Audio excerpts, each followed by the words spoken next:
প্রিয় দর্শক, আসসালামু আলাইকুম। দর্শক, আপনাদের প্রীতি ও শুভেচ্ছা জানিয়ে শুরু করছি নতুন একটি ভিডিও।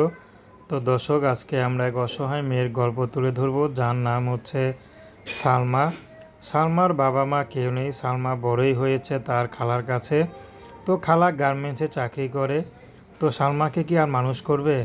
সালমাকে সেলাইয়ের কাজ শিখিয়ে গার্মেন্টসে দিয়েছিল। তো সালমা বেশ কিছুদিন সেলাই গার্মেন্টসে চাকরি করার পর তার চাকরি আর ভালো লাগে না, কারণ অনেক রাত করে আসতে হয়।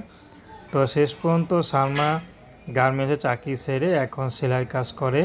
সেলাইয়ের কাজ করে যা ইনকাম করে তা দিয়ে কোনো মতে চলে। তার খালাকেও আবার সংসার খরচ দিতে হয়। তো সালমার বিয়ের বয়স হয়েছে, বিয়ে শাদী করবে, কিন্তু অভাবের সংসারে সালমাকে কে বিয়ে করবে? যারাই বিয়ে করতে আসে তারাই শুধু যৌতুক চায়।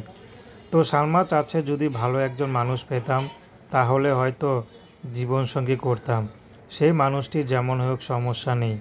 সে যদি ছোটো কাজও করে, ইনকাম কম করে, তাহলেও সমস্যা নেই। আমি যে কাজ করি তাতে দিয়ে দুজনের সংসার ভালোই চলে যাবে।